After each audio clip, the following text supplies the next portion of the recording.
Since my Velocity X review, I've spent the past week compiling information to use in my review of Hot Wheels World Race. I'm going to be leaving out aspects of the characters and their subplots just for the sake of time. As you may remember in my last review, I mentioned that Velocity X may have been the precursor to World Race and Acceleracers, that it is the beginning of a new era for Hot Wheels. However, that's just my own speculation. If you really want to start at the beginning of the golden age for Hot Wheels, one needs to look at and review Hot Wheels World Race. The film was created to celebrate Hot Wheels' 35 years of being in business. It was the first ever feature-length film made by the company. The film was released on Cartoon Network July 12, 2003. Later that year, it was released on DVD and VHS. The World Race franchise even had a game released the same year as the movie. The main plot of the World Race is fairly simple. It follows a teen by the name of Vert Wheeler in his quest to become the world's best driver after he is recruited by a mysterious man with the name of Dr. Peter Tesla. He is a fairly relatable character for when you are in the age demographic of 12 to 17 years old. However, now that I'm well above those ages, I see Vert in a different light. At least in the first 30 minutes of the film. He just annoys the absolute crap out of me. With that said, don't let that discourage you. He does get better as a character as the story progresses. At first, during the competition, it was only 5 drivers on their own teams.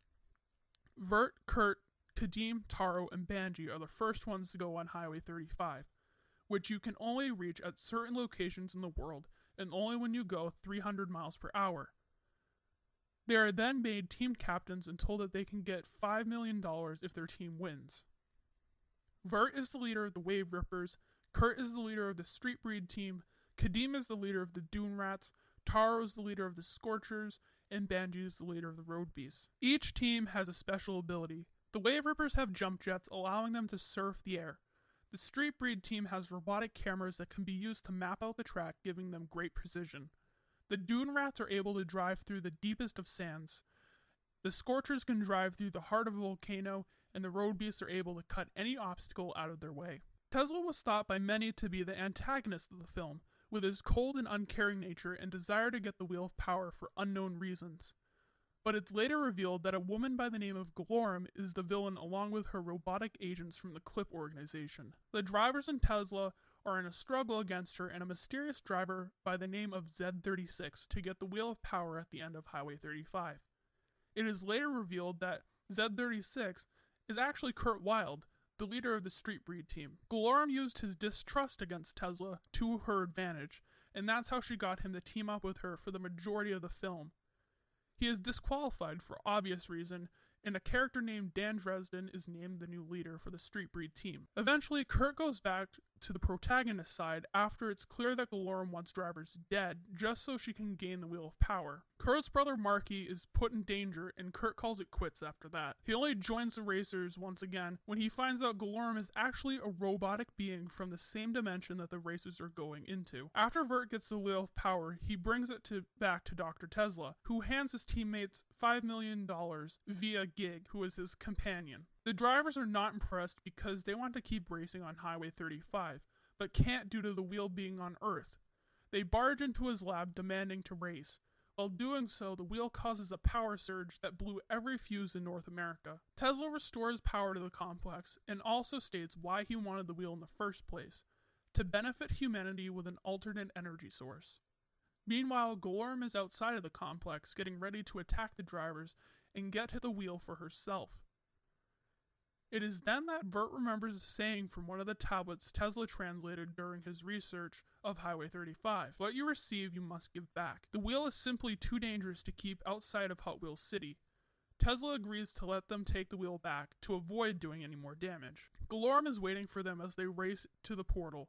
A few drivers are left behind as they fight off enemy robots. Glorum makes it into Highway 35 and fights Vert, who is backed up by the other 4 main characters. Glorum is defeated and the wheel is returned, lighting up the Dark City once again. This movie has a really nice subplot, or rather moral to the story, which a lot of movies and shows lack nowadays. As I mentioned before, Vert is relatable when you are in a certain age group, but isn't a very likable character until you get pretty far into the film. He starts off as a selfish, inexperienced teen that wants to prove to everyone that he's not a kid, that he is just as good as anyone else older than him, and that he doesn't need anyone's help in order to prove it. However, as the story unfolds and we get to see characters from every walk of life, we see Vert start to care about what other drivers' opinions are, why they are there to race, and about teamwork. He also sees that you can't always get what you want, and have to give back in order to receive something amazing. By the end of the film, Vert hands Kadeem his $5 million because he saw that Kadeem needed it more than he did. In return, Kadeem said that he and his people would never forget the kind gesture, thus gaining Vert a friend for life. This is a great film. It has just enough action and character development that hooks in a very large audience. The animation and textures could have been better, but honestly, 3D animation for anyone other than Disney Pixar was just starting to happen at the time of this film. There are some plot holes that still bother me to this day though. Why was Vert chosen to partake in a world race when he was only 16 and just got his driver's license? Did Glorem work with anyone to form the Clip organization? If so, who? How did Vert's dad figure out where he was, and why was Tesla so easygoing when he arrived? Aside from those questions, I find it very hard to complain about the film. With it being the first for Hot Wheels, they did an amazing job. You can really see the effort that went into making this. It truly was the beginning of an era that has me here to this day. Thank you for watching my review of Hot Wheels World Race, the movie edition. For the sake of time, I didn't review the game in this video. However, I will look at it in its own separate mini review. I really enjoyed making this review. I hope you guys enjoyed watching it. Remember, I do these reviews about every week. If you want me to do anything specific, please leave a comment on my channel. See ya!